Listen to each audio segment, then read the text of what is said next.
안녕하세요. 부의 독서입니다. 수요일입니다, 여러분. 화이팅입니다. 오늘도 멋진 하루 보내시길 바라고요.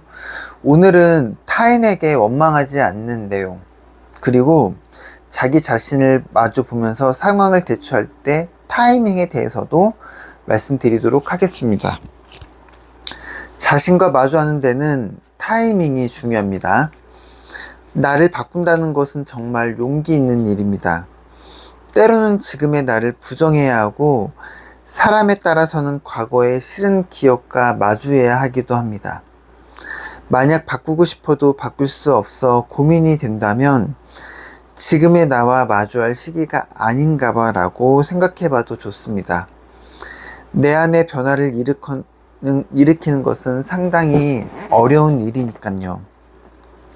제가 근무하는 신경정신과에서도 증상을 호전을 위해 환자에게 변화의 필요성을 잘 이해하도록 설명하는 경우가 있습니다.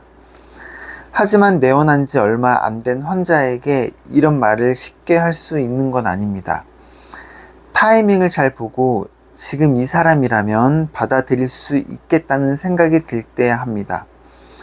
아주 신중하게 결정을 하죠. 자신과 마주하는 타이밍이 정말 중요하기 때문입니다.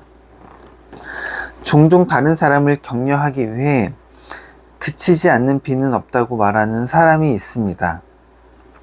한참 고민하는 사람에게 위로의 한마디를 던지기 위해서 말이죠. 하지만 지금 당장 괴로운 사람은 한창 소나기가 쏟아지는 중인데 그런 말이 무슨 소용이야. 지금 당장 어떻게 좀 해달라고, 이런 생각을 할 수도 있습니다. 혹은 비 한 방울 맞지 않는 사람이 그런 얘기 하지 마라 라고 화를 내면 신경질을 내는 사람도 있겠죠. 사실 인생의 고민거리는 비와 달리 길게 지속됩니다. 인생에는 그치지 않는 비도 많이 있고요. 절망하라는 이야기는 아닙니다. 인간은 환경을 받아들이고 대책을 세울 수 있는 생물이거든요. 옛날 사람들은 비가 그치지 않는군. 그렇다면 어떻게 해야 할까? 비에 젖지 않을 수는 없을까? 라며 생각을 하고 제방과 댐을 쌓고 우산과 우위를 만들었습니다. 비가 그칠 때까지 기다리는 것도 방법이고요. 그렇다고 맑은 하늘 아래 서서 언젠가 비가 그칠 거야 라고 사람의 이야기를 만들 필요는 없습니다. 각자의 타이밍에서 그치지 않는 비와 마주하고 대책을 세우는 것도 하나의 방법입니다. 다만 그런 방법에도 타이밍이 중요합니다. 왜 비가 그치지 않아? 비가 그치지 않으면 어떻게 해야 하지? 이런 생각을 계속한다면 정말 힘듭니다. 그러니 현상을 마주하고 생각하는 타이밍을 내 안에서 찾아내야 합니다. 꼭 지금이 아니더라도 좋습니다. 가끔 생각해 보는 것만으로도 충분하거든요. 이 책을 읽고 계신 여러분도 가끔 지금의 타이밍이 아닌지 생각해 보시길 바랍니다. 네, 잠시만요. 이렇게 한번 해보겠습니다. 왜냐면 옆으로 향하는 것보다 이쪽으로 향하는 게 방음이 더 잘 될 것 같아요. 네, 훨씬 좋은 것 같은데요. 네, 좋은데요. 잠시만요.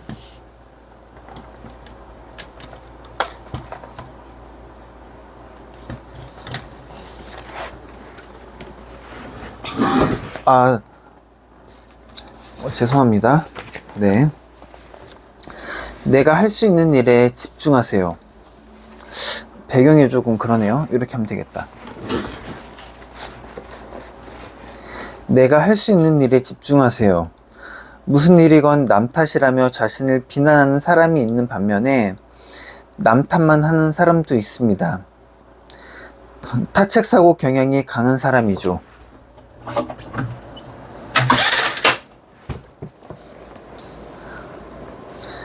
타책사고의 단점은 책임감을 기르기 힘들고 다른 사람과의 갈등이 많이 발생한다는 점입니다.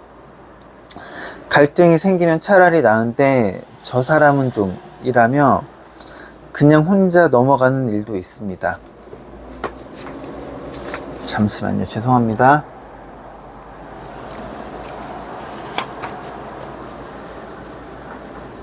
가장 큰 단점은 자기 발전이 멈출 수도 있다는 점입니다. 그건 누구시 때문이니까 결국 부장님 잘못 때문에처럼 다른 사람 책임으로 돌리다 보면 나에게 고쳐야 할 점이 있어도 좀처럼 깨닫기 힘듭니다. 예컨대 뭐든 부모 탓을 하는 사람이 종종 있습니다. 부모는 내 모든 결정하려 했어. 대학도 취직도 교우관계도 모든 일에 참견했어. 나는 내 뜻대로 아무것도 하지 못했어. 지금 내 인생을 잘 풀리지 않는 것은 모두 다 부모님 탓이야 라고 하는 사람이 있다고 해봅시다.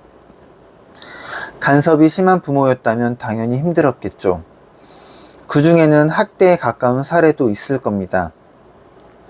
어른들이 하는 말은 하나도 틀린 게 없다 라는 말에 지배당한 아이들도 많습니다. 세뇌당한 아이들은 부모를 의심하기도 어렵습니다. 주변에서 보기에는 폭력적인 부모인데도 이게 당연하다고 생각하는 아이도 많죠. 물론 그렇게 심하지 않는 사례도 있습니다. 잔소리가 심했다, 통금이 엄격했다, 나이 많은 친구와 사귀는 걸 반대했다. 이 정도가 심하지 않은데도 부모 탓을 하며 원망하는 사람을 보면 안타까운 생각이 듭니다. 다른 사람이 반성하는 일, 그래서 여러분을 행복하게 해줄 일은 거의 없습니다. 계속 남 탓만을 한다고 여러분의 인생이 딱히 좋아지지도 않습니다. 내가 지금부터 할 수 있는 일에 초점을 맞춰봅시다. 계속해서 부모 탓을 하기보다는 부모와 거리를 두는 편이 훨씬 도움이 됩니다. 물론 처음엔 힘들다고 해도 부모와 멀어지는 날이 옵니다. 그때를 놓치지 않기 위해서라도 지금부터 준비를 하며 각오를 다져야 합니다. 독립을 위해 필요한 돈을 저금해 두거나 부모 외의 어른과 상담해 보는 것이 좋습니다. 결국 여러분이 잘못했다고 말하는 것이 아닙니다. 남 탓이 아닌 내 탓이 부분에 집중해야 나를 바꿀 수 있다는 점을 잊지 마시기를 바랍니다. 남 탓과 이별하자. 앞으로 나아가고 싶다면 내 두 발로 뚜벅뚜벅 걸어갈 수밖에 없지. 인간은 원래 의지가 약합니다. 계속해서 남 탓해봤자 바뀌는 건 없다는 사실을 이제 잘 아시겠죠? 기본적으로 다른 사람을 바꾸는 것은 어렵습니다. 이 상황을 타개하려면 나를 바꾸는 수밖에 없습니다. 물론 나를 바꾸는 것도 쉽지 않습니다. 그럴 때는 환경에 주목해 보세요. 환경은 정말 중요합니다. 자리가 사람을 만든다라는 말이 있죠. 공부를 열심히 하지 않는 아이들이 많은 학급보다 공부를 열심히 하는 아이들이 많은 학급에 속해 있으며 더 열심히 공부하게 된다는 이야기도 있습니다. 사람은 주변 사람이나 장소 등 환경의 영향을 받아서 자연스럽게 바뀌기도 합니다. 그러니 나를 바꾸고 싶을 때는 환경의 힘을 빌려보세요. 게임 시간을 줄이고 싶다면 이용 시간을 한눈에 볼 수 있는 앱을 사용해 보세요. 근력 운동을 하고 싶다면 멋진 바디 프로필 사진을 벽에 걸어놔 보세요. 아침 일찍 일어나고 싶다면 자동으로 열리는 커튼으로 바꿔보세요. 어지러운 방이 싫다면 큰 쓰레기통을 둬보세요.